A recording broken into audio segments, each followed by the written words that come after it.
Hey, Slow Burn listeners, Joel Anderson here. We're working hard on our next season of Slow Burn about the LA riots, which will be premiering in November. But in the meantime, we wanted to share with you an episode from one of Slate's other documentary podcasts, Decoder Ring. Decoder Ring is like Slow Burn, but for culture. Each episode, Decoder Ring tackles a different cultural mystery, like why did the laugh track become so uncool? Where did the Karen come from? And why are tabloids so obsessed with Jennifer Aniston? Right now, they are in the middle of a brand new season of shows, including the episode we've got for you today. This is a personal investigation for Decoder Ring's host, Willa Paskin. It's the story of an artist who was once the toast of the New York art world in order to get in an almost cosmic mystery. What happens when you're good enough, but that's not good enough? It's funny, it's emotional, and it's getting at things I'm not sure I've ever heard in a podcast before. If you like this episode, we hope you'll go subscribe to Decoder Ring in its own feed. There's dozens more episodes there to binge on after this one. So, without further ado, this is The Sign Painter.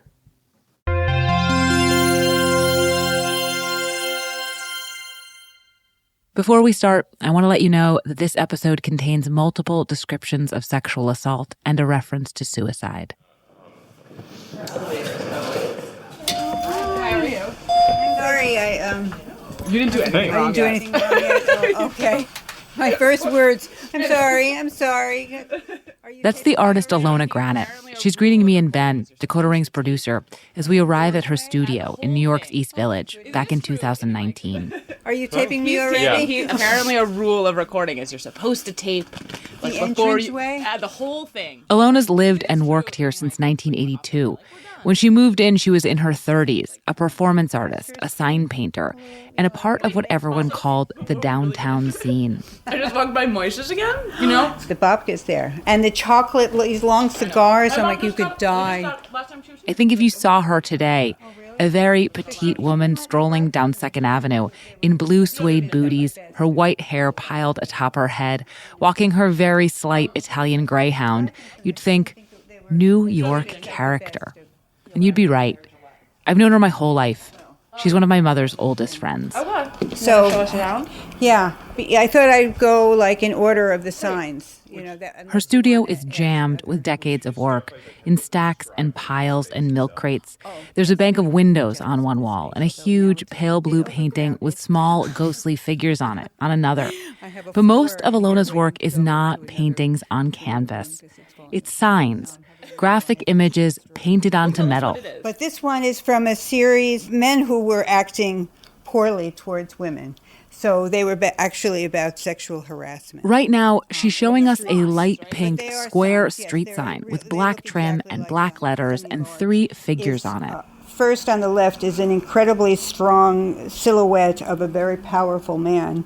And he is pulling back as hard as he can on a leash. The leash is restraining a humanoid wild animal. And he's got like wild hair coming out. He's got enormous like Dracula hands. And his tongue is sort of like drooling out. He is grabbing for a very happy, sexy, beautiful woman. So basically he's like the id. And the man holding him back is the super id, and she's the prey. Above and below these 3 figures, in English and Spanish, is the text, "Curb your animal instinct." The sign is made of baked enamel aluminum, exactly the material and thickness of a New York City street sign. And that's because in 1988, it was a New York City street sign. There are signs everywhere in New York City, most of them warning you not to do things like parking and littering and horn blowing and so on. Now artist Alona Granite is going to add some new signs warning men not to be wolves or various other species of animal, and in general to stop bothering women on the streets. The Curb Your Animal Instinct sign and another darker pink sign reading No Catcalls were hung by the Department of Transportation all over Lower Manhattan, by the Brooklyn Bridge and Staten Island Ferry, the World Trade Center, and City Hall. Good morning. Why did you decide to do this? Well, I thought that it was time for men to start thinking of themselves as part of the human race instead of part of the animal race, and treating women with a sense of dignity. The signs were highly visible public art about the street harassment of women, and that made them provocative, especially 35 years ago. As you just heard, they made the local news, but they also made CNN and the international news. They were written up in mainstream publications and art world journals, in New York Magazine and the AP, in Australia and Italy, Germany and Japan. I had this moment of unbelievable success in getting an image out into the world. Up to that point, Ilona had been a performance artist, a feminist artist, and a part of various artist-run collectives and bands. She'd performed and shown her work at galleries, squats, artist-run spaces, and art centers like PS1. Her career had accrued an organic momentum. One piece of work had led to another, and now the signs had really struck a nerve. It seemed like Ilona was on her way, not necessarily to fame and fortune, but to a kind of art world stability involving recognition, public engagement, the ability to show her work, to make a living. But that kind of upward trajectory, that's not what this episode is about. Sometimes you have a moment, and then there are all the moments after. I mean, the only thing we could talk about, the elephant in my horror room, is like, I can't even say. The elephant in your horror room is... I have a lot to do, and I'm getting up there in the years. I have all the stuff that I want to show. Wait, so what's the elephant in the room? Well, the elephant Is it death or success? It's success.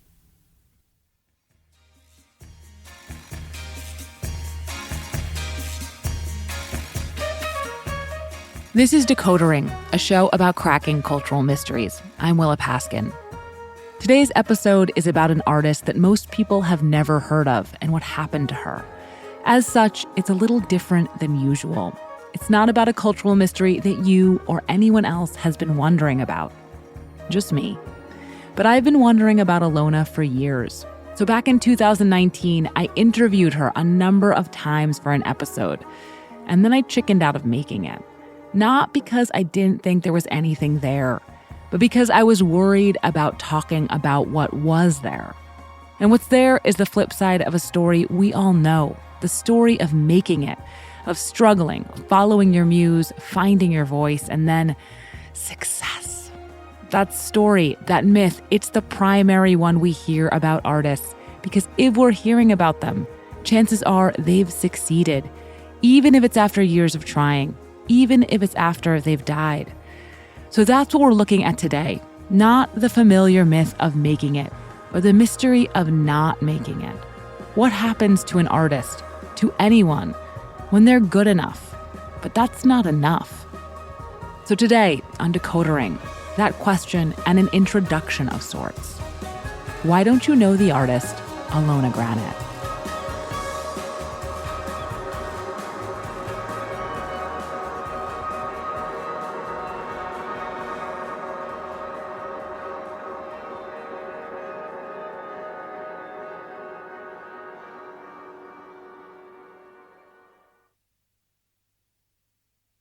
So I said I've been wondering about Ilona for years. Specifically, I've been wondering about her since I was 9. Before then, she was just one of my mom's friends. Sometimes we'd visit her downtown, or she'd visit us uptown, always with her long-haired miniature dachshund, who was named Dainty. My sister and I would play with Dainty while Ilona talked to my mom and sometimes drew for us. She would make us delicate little pictures of people on clouds or riding horses. That was pretty much the extent of my thoughts about Ilona, the dog and the drawings. And then, do you remember when I made you cry when I was little? Oh, yeah. What happened? Come sit close to the mic. Oh, I'm going.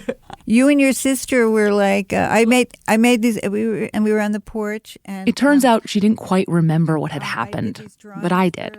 Like I said, I was about 9, maybe 10. She was sleeping over with Dainty. Ilona always has a dog, but Dainty was the first. And what happened is that her beloved Dainty sat on my beloved Blanky. Oh, yeah, vaguely. And you were mad at her for doing that? Or I was mad and you said, she's just a dog or whatever. Oh, yeah. She was like my daughter. I was totally, protective of Dainty. I did love Dainty. I loved Dainty too. And I told you to get a life. Oh, yes. You told me to get a life. That was the most horrible thing you could say to somebody. Me without a family. So I am mortified by this story now because I cannot believe how rude I was. Excruciatingly rude. But while I was being extremely obnoxious, I was not being pointed. I was mad at her, and I reached for an insult that I probably got from some TV character. But I didn't know something when I said, get a life. Alona thought that I did, though, that somehow I could see some lack in her, and I was going straight for her weak spot. And she ran into the bathroom and sat on the dryer and cried. Yeah, get a life. What a horrible phrase that is. It's pretty horrible. It's really terrible. But it is just like, it's funny because I didn't mean it. Like, I didn't know what it meant, but you took it in a, like, you thought I knew secret things. Oh, it was just this thing that it said, and I thought you certainly must know that or have a point of view that my life was not a good enough life. At the time, I felt really bad, but I also felt uncomfortable. I hadn't wanted her dog on my blanket, and it had somehow spiraled into this highly fraught interaction with an adult, one who was so vulnerable. She had let me hurt her like I was a grown-up when I was just a snot. And this incident marked her for me. It made her stand out from the other adults in my life. Initially, not in such a good way. Alona might not have remembered, but I did. And through middle school and high school and college, it just made me feel a way about her, like too much. I'd gotten this peek into the complexity of adulthood that I did not want. But as an adult myself, I've come to see her differently. When did you start doing art? When I was born, I was always in love with letters. I liked the shape of letters, and I liked there are all these different variations that they, curved around, that they were jagged, they were complicated. Like I loved it. Why do you love something? Why do you love something? I loved it. It was weird.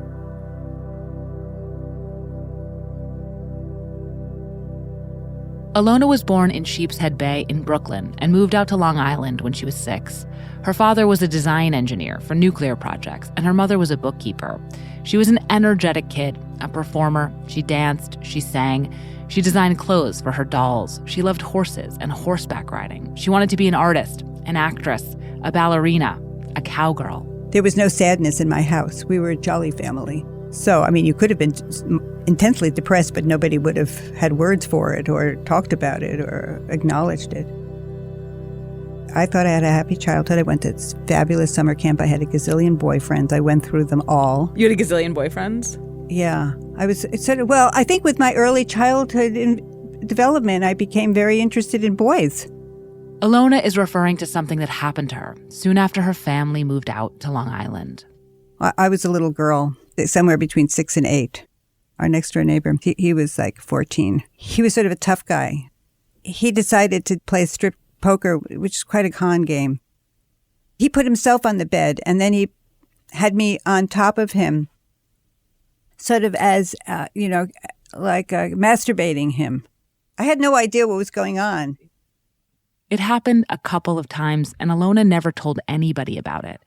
She tried to put it out of her own mind. As she said, she thought she had a happy childhood, and she thinks of herself, or wants to think of herself, as a happy person. One of the ways that manifests is in how she talks about even really horrible things, with some lightness, silliness, laughter. Like the time she was in 7th grade and she went back to her neighbor's room when she thought he wasn't there to borrow the encyclopedia that was kept over his bed. And then he came in there and he attacked me and started ripping my clothes off. I started punching and kicking, and he finally stopped. And then he took my clothes that he ripped apart and went downstairs, and he sewed them back together on the sewing machine. And I stood there behind him waiting for him to sew them.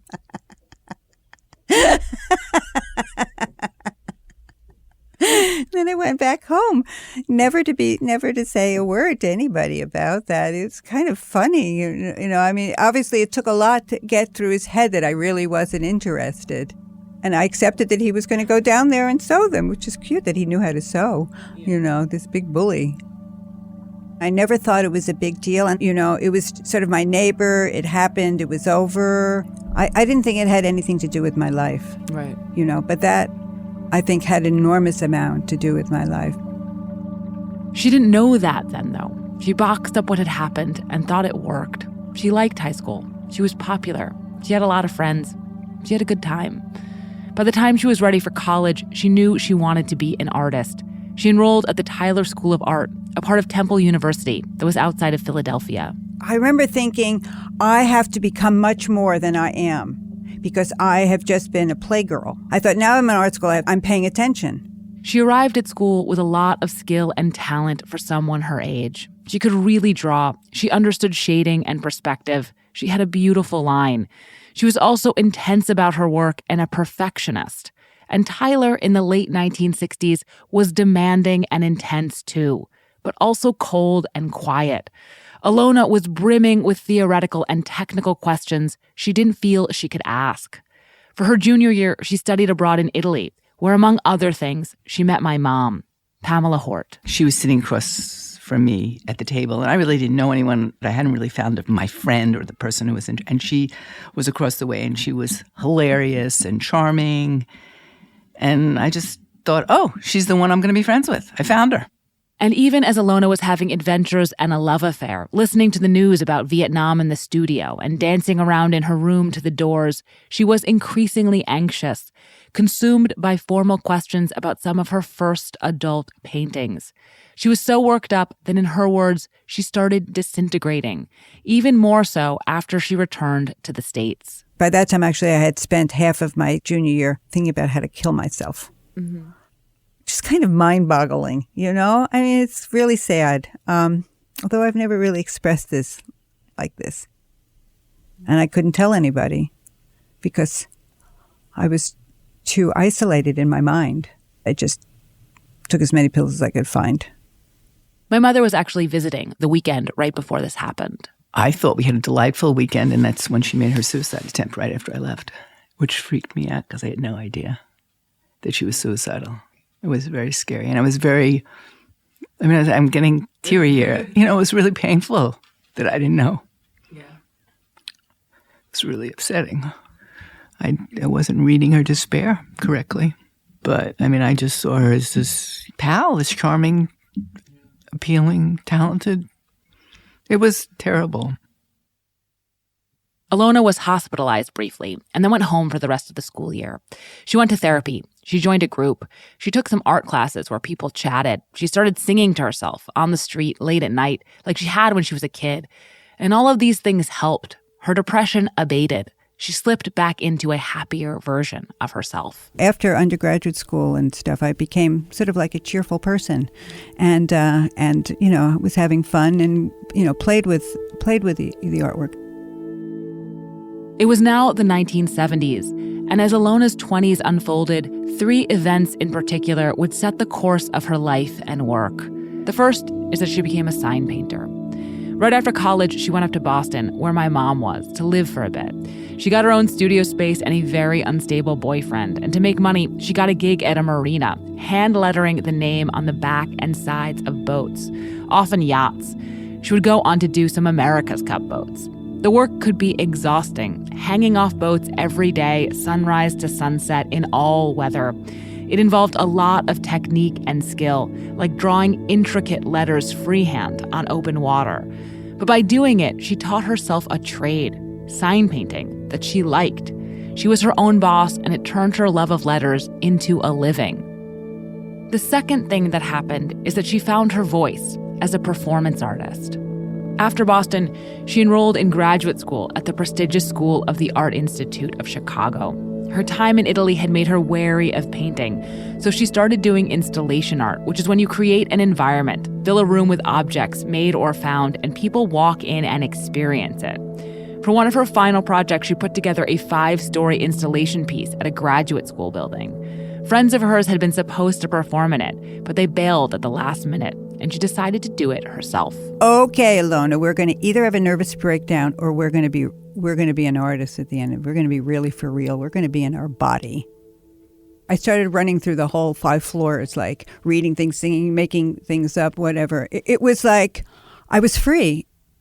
You know, where you hear of artists where they spend their adult life imagining they're Picasso, whatever they're, and then If they're very fortunate, they break into their own. Well, this happened when I was like 21. It was such a miracle to me. If you're a business owner who's hiring, you probably face a lot of challenges when it comes to finding the right person for your role. Hiring can feel like trying to find a needle in a haystack. Sure, you post your job to some job board, but then all you can do is hope the right person comes along, which is why you should try ZipRecruiter for free at ZipRecruiter.com/decoder. When you post a job on ZipRecruiter, it gets sent out to over 100 top job sites with one click. And then ZipRecruiter's matching technology finds people with the right skills and experience for your job and actively invites them to apply. In fact, ZipRecruiter is so effective that 4 out of 5 employers who post on ZipRecruiter get a quality candidate within the first day. It's no wonder over 2.3 million businesses have come to ZipRecruiter for their hiring needs. So while other companies overwhelm you with way too many options, ZipRecruiter finds what you're looking for, the needle in the haystack. And right now, you can try ZipRecruiter for free at this web address, ZipRecruiter.com/decoder. Once again, remember to go to this unique place, ZipRecruiter.com/DEC. At the time, Jerry Saltz, who is now the art critic at New York Magazine, was a young artist in Chicago himself. He was also Ilona's boyfriend. She was way out in front of so many artists in the early 1970s who would later go on to get pretty famous. He says he'd heard of her before they even met. She was a star at art school. Her reputation, her work, preceded her. She would incorporate a lot of made sculpture, painting, cartooning, politics, pop culture. Everything was integrated in these little operettas, really, with one of the most charismatic performers I have ever seen. Pixelated audiences just sort of threw fairy dust on people, and suddenly this sort of chasm would open, and you'd be with something very magical, but something very cursed, something that had a chaos to it.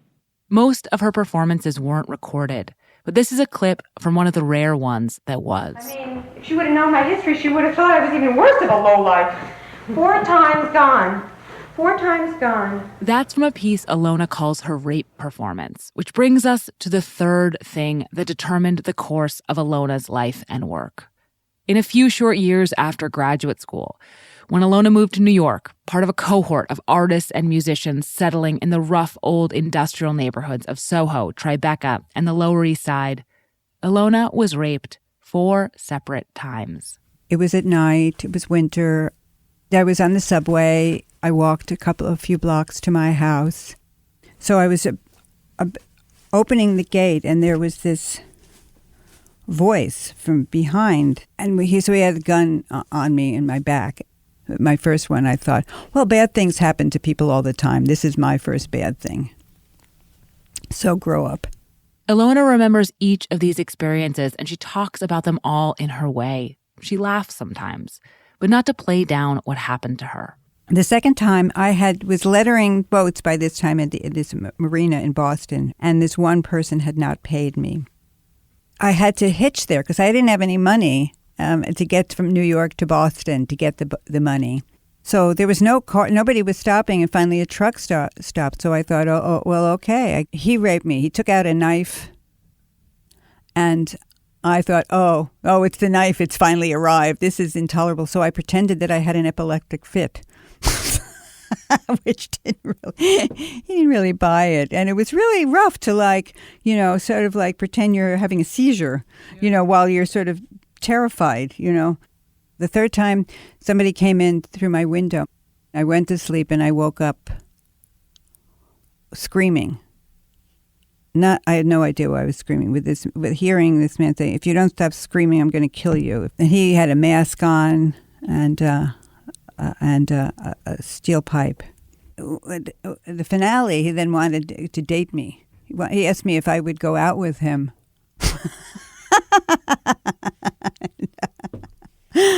I think I started laughing then. The last one was, it was during the day on a Sunday. I was wearing a raincoat. I was looking for apartments or lofts or something in Brooklyn, and I went to the park to think about it.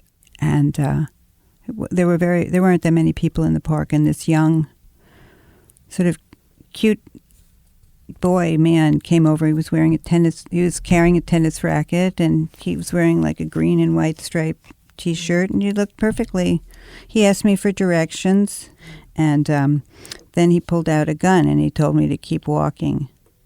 I think I said to him something like, I don't know, is there like a group where you all meet and find out like where you're going to go next? Because this was like 2 weeks later. Really? So it was totally freakish. Yeah, it was totally, I mean, it was surreal. That's when it was surreal.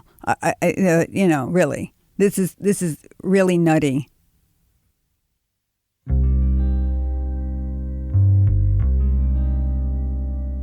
In the years immediately after this, Alona was, needless to say, totally destabilized. She was full of fear, but also of a strange kind of fearlessness.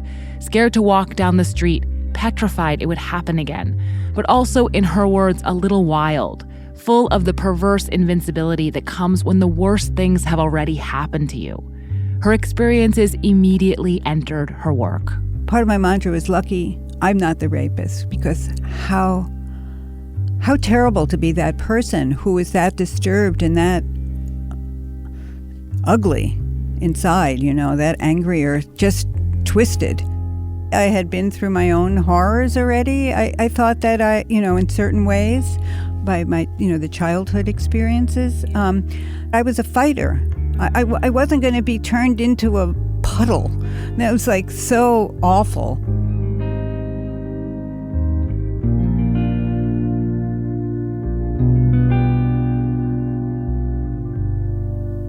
I thought that it was actually kind of like my responsibility to do a performance about it. Although my performances before were kind of fun and entertaining. I mean, they had some depth to them, but they weren't terrifying. So this became a terrifying one. I mean, I'm in this hospital for a really long time by myself, and up to now, the 3 other times, I didn't mind so much. This is also part of her rape performance. She's talking about one of the nurses who treated her. And then this nurse came in, and she took this dagger, and she jabbed it into my ass, and I cried, and that's what happened the time before. It was like, you're in this white, empty room with this person that doesn't even talk to you or look at you. She just jabs you, and you start crying. She tells you to shut up. The nurse told Alona that what had happened to Alona would never have happened to her. Alona remembers thinking, yeah, you have the money to take cabs everywhere. We have a totally different life. What do you know? Alona began performing this piece in the 1970s and kept doing so into the early 1980s, at which point her experiences began to make their way into her signs. But in order for that to happen, Alona had to come to see her signs as art, which for a long time she didn't. They were a job, a craft. But that started to change with a number of collaborations, basically spontaneous outgrowths of her being fully enmeshed in the downtown art scene, one where everyone was doing everything, making movies, making art, starting bands. Alona joined Disband, a no-wave feminist outfit of female artists who couldn't play instruments, started by the artist Martha Wilson. We were political. We were doing songs about nuclear power, nuclear radiation poisoning, and about being accosted on the street as a woman. But she was this gadfly who brought relief somehow. The heaviness went away.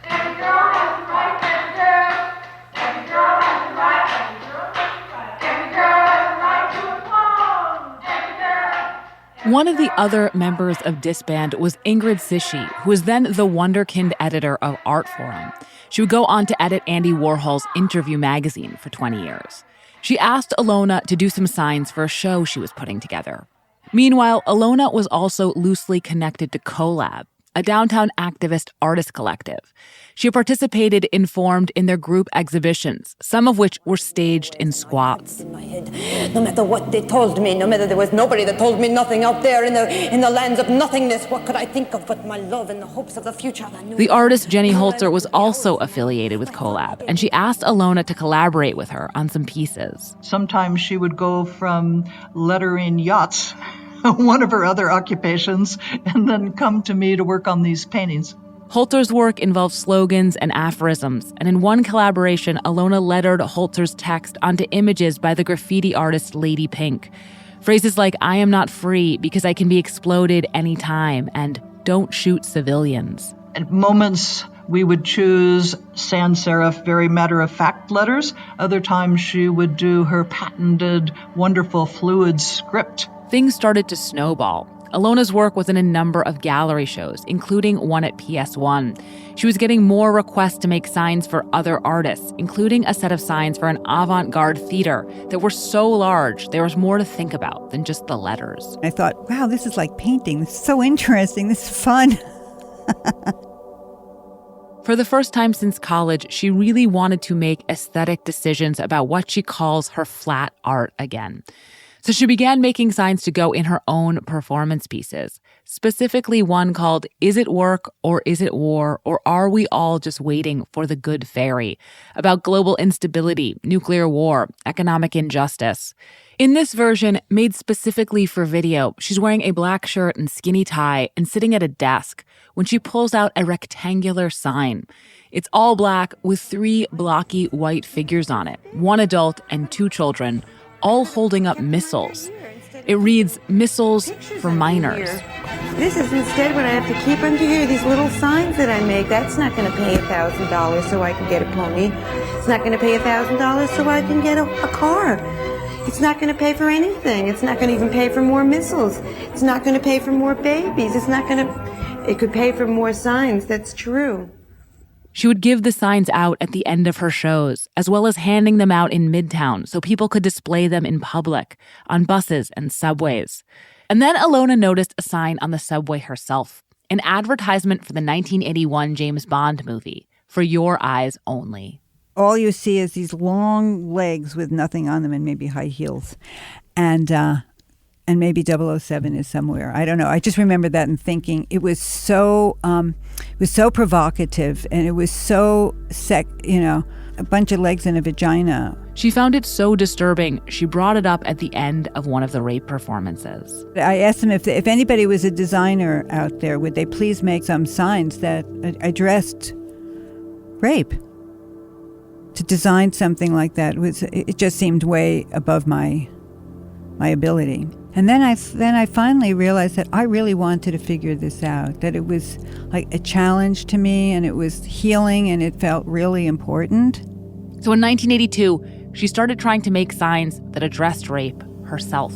I started out totally hostile, saying stay away, with men flying in the air and attacking. And then the next one was stay 8 feet away. And the third one was basically like, fuck you. And then I thought I should take a vacation, because the whole point was I wanted to be out in the street. For Alona, the signs being out in the street where everyone could see them, where they could change things, was fundamental. They were activism, even before they were art. But that meant they needed to be polite enough for public officials to agree to hang them. So over the next 6 years, she honed them, making them clearer and funnier. The phrase "curb your animal instinct" in particular was a riff on then Mayor Ed Koch's pooper scooper signs, which asked people to curb their dog.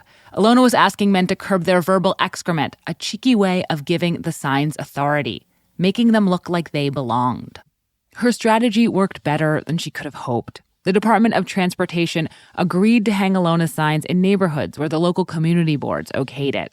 Not all of them did. One board member in Greenwich Village told the newspaper there was a feeling that it was reverse sexism, showing men as animals. But the Lower Manhattan Community Board, though divided on the signs, ultimately approved them.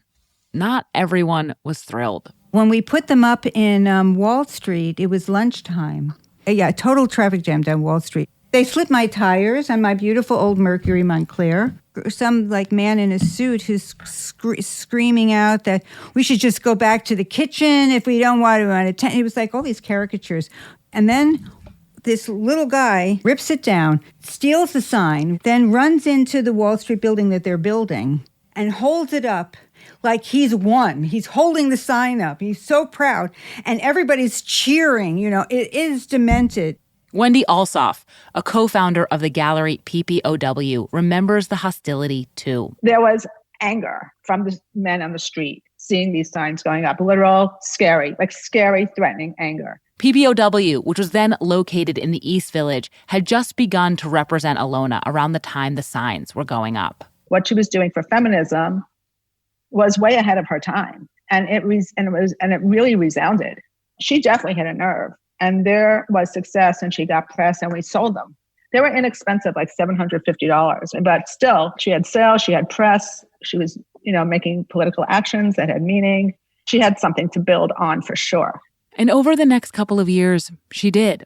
Alona was in group shows at the Museum of Modern Art and the Whitney. She got commissions to make a set of signs and a series of billboards. In 1989, these works were featured at Alona's first solo show at PPOW, which at the time was a scrappy newcomer that represented a number of political artists. The show was well reviewed in places like Art Forum and The Village Voice. Alona wasn't making much money at this time. In fact, she was still painting boats to make a living. But things were going well. She was known in the art world. She even did a panel at Cooper Union about what it's like to be a famous artist.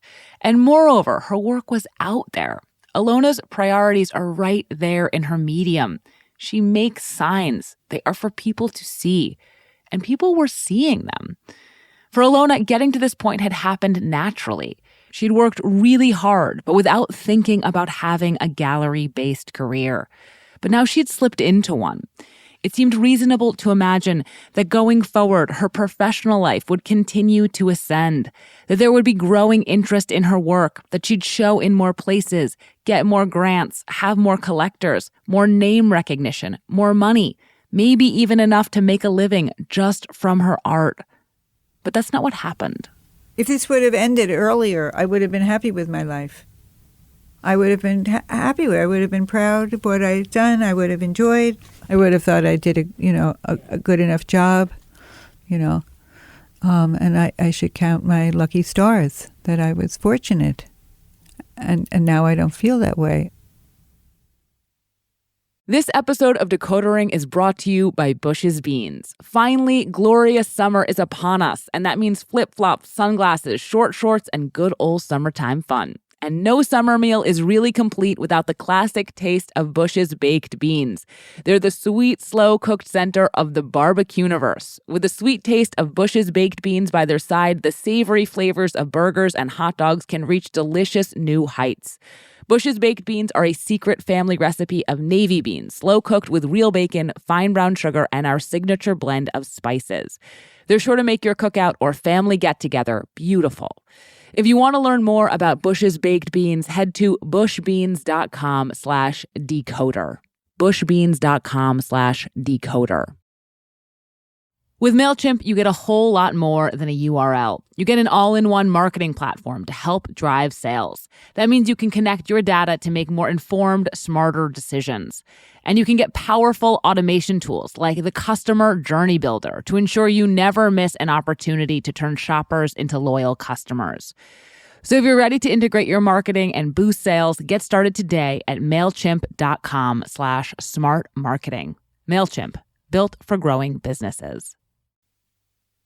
The more I spoke with Alona, the more details I learned about the chronology of her life, the more I started to wonder if I had missed something about the time I made her cry.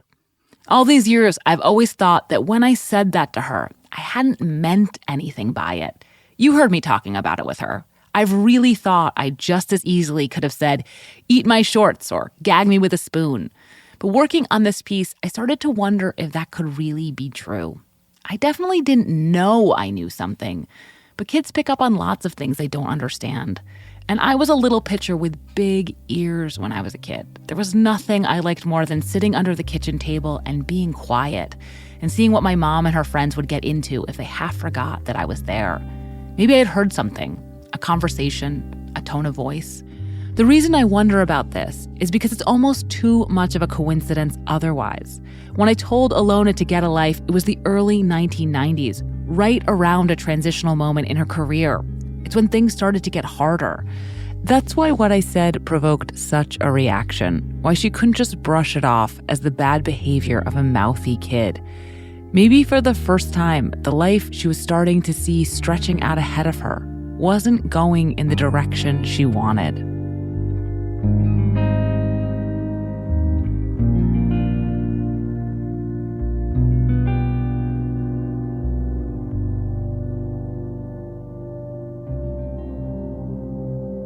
After her first PPOW show, Alona worked on a number of other sign projects. One about domestic and child abuse, one for an imagined all-female park, another, inspired by the first Iraq War, of gas-masked figures dancing, eating, lounging underneath falling missiles. And she could have kept going in this vein. Another artist might have. The signs, after all, were what she was known for. But Alona found she didn't want to hop from hot-button issue to hot-button issue, making signs all the while. They wanted me to continue to make these political signs.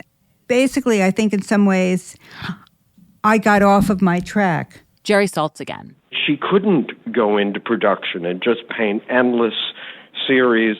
Each one of these came from a deeply ruptured place in her. A lot of them dealt with male aggression, hostility, abuse, nuclear war, then a real fear. So each one of her things exacted a lot from her, and that generally frowns on a big series. Like, I'll do another show of men yelling at women. It just doesn't work that way for an artist like that. Plus, she had a craft level that was extremely unusual, that she was making her own work, painting her own signs, doing everything herself, and this took time. And I thought it was like being a prostitute, just like making, just doing it, coming up with it, like the next subject, for the moment, So instead of just making more signs, Alona decided to do something totally different. She started making Wedgwood. Wedgwood is a neoclassical style of ceramics inspired by ancient antiques that was created in the mid-1700s. It's the first modern mass-produced tableware, and you'd probably recognize it. The most famous examples of it are cups and plates in a soft periwinkle blue, called Wedgwood blue. It has white, figurative ceramic friezes along the edges, and they have a visual clarity that's almost sign-like. Alona, who has always been interested in the accessories of the rich and the habits of the regular, became fascinated by Wedgwood. And so she set out to make Wedgwood urns and vases from scratch. These 2-foot-tall, graceful ceramic sculptures detailed with her own iconography, fighter jets and realistic-looking muscular women lifting barbells and soldiers with their arms and legs blown off. They're some of my favorite of her pieces, but they were time-consuming. Even more so because she had to take time away from them to paint boats and signs, to make a living. I must say, financially, it's never felt really good. The signs were really hard to make, and I worked really hard for it, so it was always really hard. Then I only had a few months to do anything in. So here she is.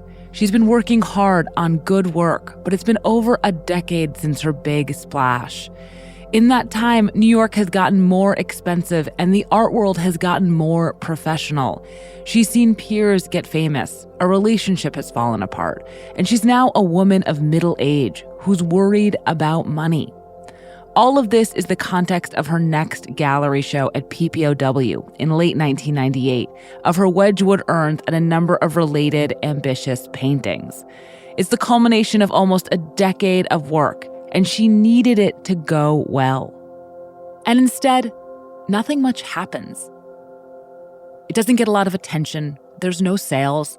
Alona is getting frantic, feeling frustrated and panicked with her gallery, and she starts trying to drum up press herself. She calls one of her gallerists, Wendy, who you heard from earlier, to talk about why an image hadn't been sent to the listing section of The New Yorker, and it escalates from there. So I called up Wendy, upset, and then she got very angry at me. And she was like, no, you can't tell us anything. We know our business. And then she said, I'm going home to play with my children. And she hung up the phone. I asked Wendy for her perspective on what happened. We had a fight. I remember there was a fight, which is not typical, I have to say, with our artists. But with Ilona, there was a lot of anger. And I would say in Ilona's case, I mean, she had serious psychological trauma in her life. There was a lot of triggers that kept bringing up trauma. And I think moving from the signs to the vases to bigger pieces, it was a struggle. She couldn't get the help she needed, maybe for financial reasons, and maybe we were too young at that time to provide, and didn't have the money ourselves to provide that umbrella. And if you have someone who's very, very angry, no matter what, and you have no support at that point for that artist because the sign thing was 5 years ago or 10 years ago, and really no one knows who you are now, and there's not a lot for us to do. I hate to say it, and it seems so cruel, but there's a careerist art thing going on in the art world, and it's not the fantasy art thing where you think you can be crazy and you could be Vincent van Gogh, so to speak. So PPOW dumped her. And I sat on that bench with the phone thinking, well, that's the end of it. That's the end of me, I guess. That's certainly the end of this career. I thought I'd die, I felt disgraced. Getting dumped by your gallery, it's like getting dumped. Even though it's business, it feels personal. And especially for an artist who's not so young anymore. If there's gossip, if people say you're a handful, maybe no one gives you another chance. There's so many factors that got Ilona to this place. Timing, money, the market, art world trends, psychology, sexism, bad luck, the intangible. But once she was in this position, it was like a bamboo finger trap. The harder she tried to get out, the more stuck she was. Ilona's not some smooth operator, and she couldn't suddenly effectively become strategic. She'd seen men who could sell themselves, but it didn't work for her. Art world gatekeepers seemed put off by her, and that only made her more off-putting, more desperate, more vulnerable. And that's the thing about Ilona. She can't always help but reveal her vulnerability to people. She showed it to a 9-year-old. And people don't always like that. Jerry Saltz again. I believe in radical vulnerability, and Ilona Granit is the embodiment of radical vulnerability. And that is a great plus, but I think it has a downside, unfortunately, in the workaday art world. There have been a lot of very hard things about the last 2 decades for Ilona, many of them financial. She never had health insurance until she qualified for Medicare. She has 2 roommates, a changing cast of 20 and 30-somethings off Craigslist.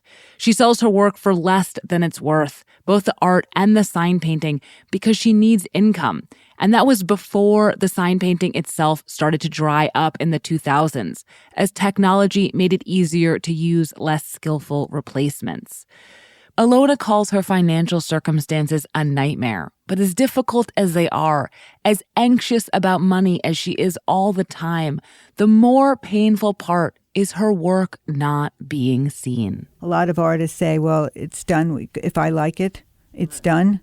That it's really mostly it's the artist's engagement with the work. But you don't feel that way? No, I don't. And people would say, oh, these should be up. They should be everywhere. Like they would say all the time, And it's like, yeah, but they're nowhere. They're in my house.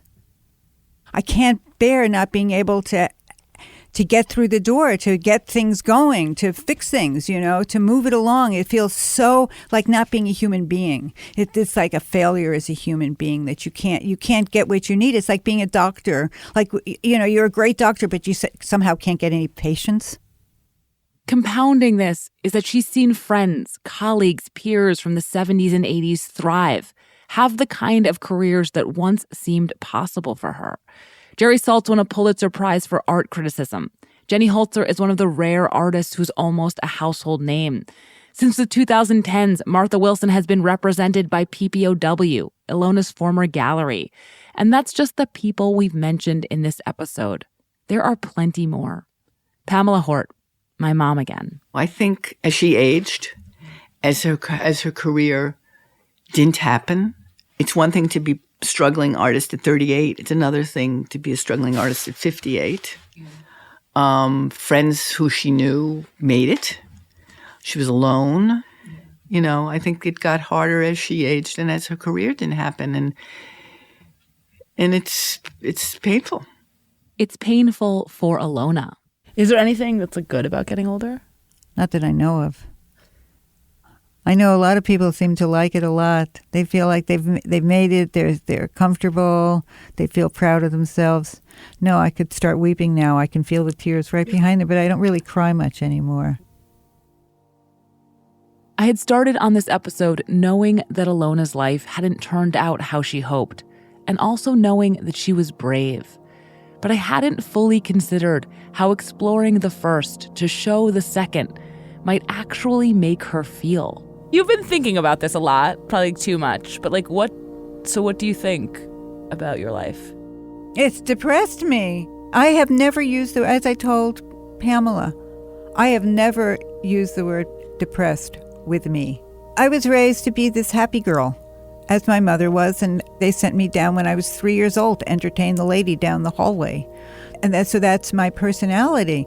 But at this point, it feels like I guess I've, knocked against walls for so long without being able to get through, that it just seems like sad, like really sad. This is about when I chickened out of doing this piece back in 2019. Not because the story is sad, but because it seemed like it was making her sad.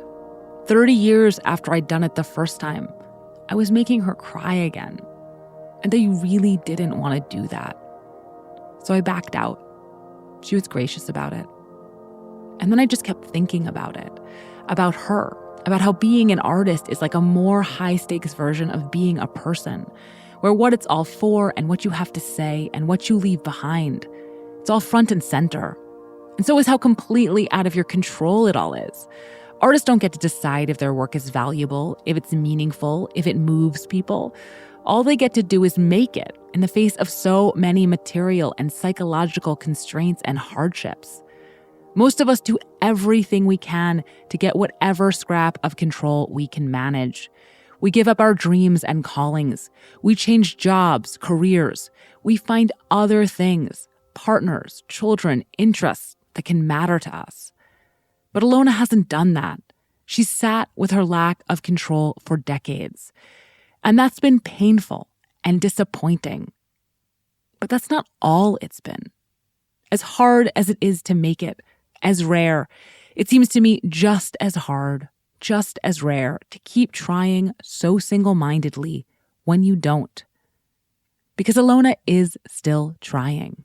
I mean, I'm not stuck in this world where I don't know what to do, where I'm embarrassed I don't want to do it, or I'm trying to hide and I can't do it. My studio isn't clean. I don't have enough money. Whatever kind of excuse I've lived, I'm not there. I have work. I have more than enough. For the last 20 years, despite everything, she's been working. Among other things, she made a piece inspired by Donald Trump, and she's also finishing up this series of 5 beautiful signs, riffing on Little Red Riding Hood, a different way of approaching the theme of danger and safety for women and girls. The text on one of the signs says, "Wander and giggle." It's a fantasy of freedom and discovery. And meanwhile, her work is out there. The Whitney bought the 2 original street signs for its permanent collection. In 2015, unofficial, non-sanctioned anti-catcalling signs went up in New York City and Philadelphia. They weren't Ilona's, but ones following in her footsteps, showing how ahead of her time she was. And this is the thing about Ilona that's always been there all along. Not just the difficulties, but the perseverance. She's struggling, but she is also in a struggle every day to get her work into the world. And we don't really know how to value that, how to think about that, how to look at that. We prefer to avoid it altogether by talking about people like Vincent van Gogh. Van Gogh came up so much when I was talking about Ilona. People usually meant it in a kind way. He wasn't famous in his lifetime, and look, we all know his work now. If you look at it closely, it's a weird thing to say. He was miserable. He killed himself. He didn't enjoy any of his success. But it's not really meant to be looked at closely. It's just our culture's way of thinking about people who don't make it, or really our way of not thinking about them. It's nice to imagine that Ilona's work might be discovered before or after her death. But the only person who gets to be Van Gogh is Van Gogh. For the rest of us, there has to be meaning in something less eternal, in how we actually live our lives. My art dealer basically said, "You're dead. I'm supposed to be dead, but I'm not dead. Here I am talking to you. And I don't, and I still wish to be alive because I still have like ideas, energy, and it has an arc, and I'm not finished. I'm still not finished. So I'm going to finish whether anybody wants to know whether I'm finished or not. And it's like this childish hope that still I will be, one of these 112-year-old ladies that they say, here she is. Look at this great work. I don't know what she's going to do with this money, because is she going to go to a prom now with this delightful money and buy herself maybe a mausoleum? Because what else am I going to be able to buy? Because I'm still hoping that this will not go down a garbage can. I also really hope it doesn't go down the garbage can.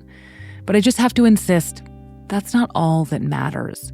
Because almost everything goes down the garbage can eventually. Art, fame, money, none of it is forever. The myth of success is really powerful, but failing in little ways and big ones, that's the fact. Figuring out how to sit with that, figuring out how to try in the face of that, that's not nothing. That's a life. I'm still trying, I'm still alive. That's what being alive is.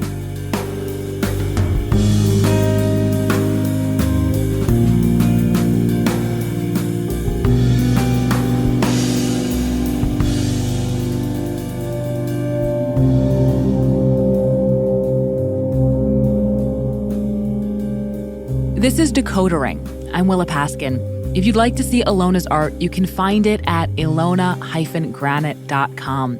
That's ILONA-GRANET.com. You can also find me on Twitter at Willa Paskin. And if you have any cultural mysteries you want us to decode, you can email us at decodering@slate.com. If you haven't yet, subscribe and rate our feed in Apple Podcasts or wherever you get your podcasts. Even better, tell your friends. This podcast was written by Willa Paskin. It was edited by Benjamin Frisch and Gabriel Roth.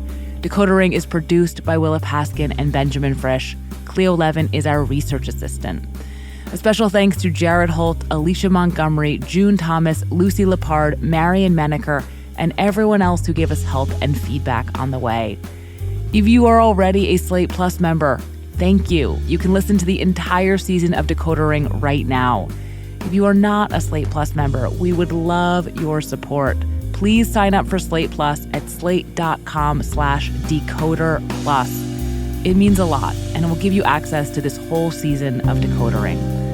Otherwise, we'll see you next week.